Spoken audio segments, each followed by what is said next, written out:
We're going to look at a different way to set up the overhand right or left if you're a southpaw.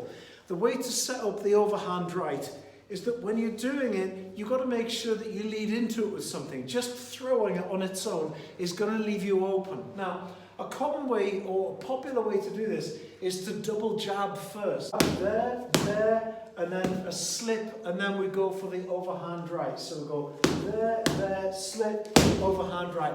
And that works really, really nicely. But from experience, what I've found is that the overhand right really does lend itself well to coming off the screw shot or the up jab, as some people would call it. Now, to do the screw shot, we've got our pad in this position, and it's a long range jab like this. This is the second last punch of the rumble in the jungle, if you want to watch this one.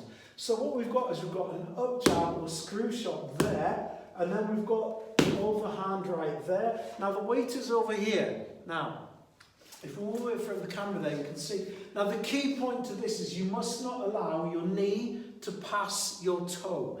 If your knee passes your toe, you are overcommitted and you're going to get hit back with a counter punch. You're also open to the left hook as someone moves away.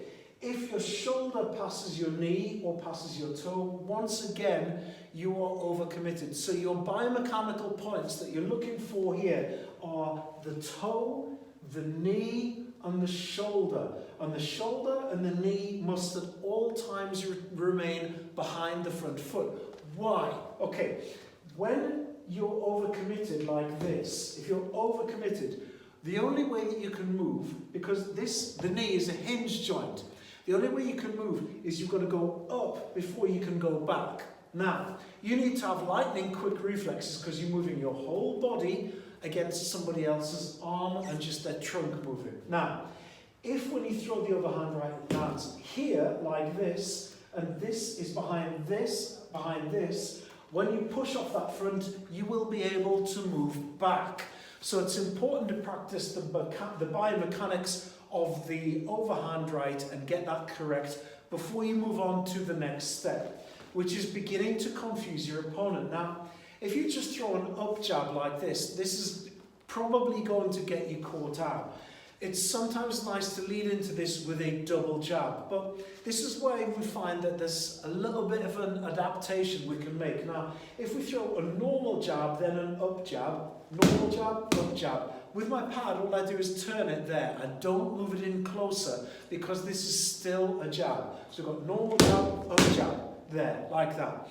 Now what I find then, if we do that, is we can sometimes see the elbow beginning to come out and we can get ready for that shot coming on the two. So what I like to do with this is, in order to prevent the shoulder showing here, instead of doing a normal jab there, what I do is do a vertical fist jab there. Now you absolutely, if you do this right, you cannot see that elbow move on a vertical fist jab.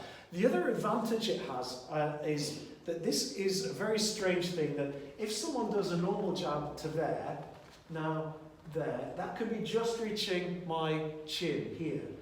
When you turn to a vertical fist jab, because of the different position of the shoulder, the anterior deltoid, the front of the deltoid, which is part of the shoulder, is essentially disengaged. It allows you a great range of motion, and it gives you an extra 1 inch reach. That's a great tip. So you're going to reach your target.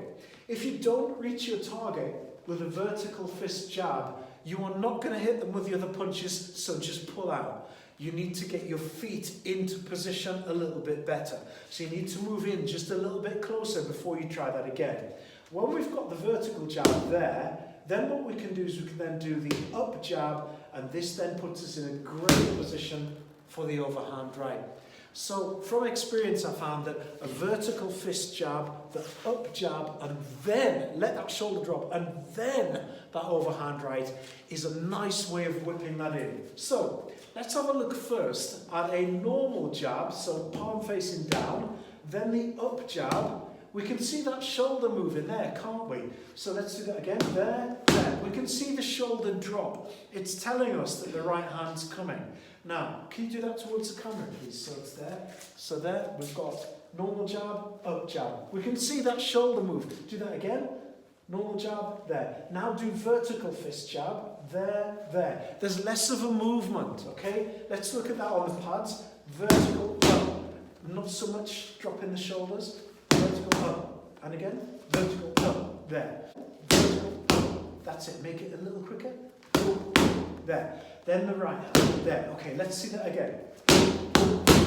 Make it snap. 1, 1. So we want the rhythm to be this. 1, really, really quick. The 2 comes right in behind that up jab. Lovely. And again. There. And what we're looking for is we're looking for that shoulder not to come past the knee. We're looking for the toe to stay in front of both. We are listening for a gunshot noise on at least the second 2 punches, and preferably all of the punches. Now when they can master that static, no moving, we can put that into a round. If I'm going to work on a round of anything, what I'm going to do is I'm going to work only on the jab. And I'm just going to say jab, and then I'm going to say combination. So we just set up the one move. Never work on 2 combinations in one round. It's just too much. Remember, your pads are a teaching tool. The idea is to use these as a teaching tool. You teach, they learn, then they can practice this on the bag and in sparring. But we learn it first static, then with movement. So vertical, up, then overhand. Vertical, up, overhand. Right, normal. Jab, jab, double. Now, combination. Lovely. And move off. Pull that shoulder back. Move, move. There. Jab. Jab. Find your range. Jab. Combination. Lovely. There we are. And we've got that gunshot noise coming off there. Good luck with that. Try that one out. Don't forget to subscribe to our channel for more useful stuff that you're going to find to help you with your boxing.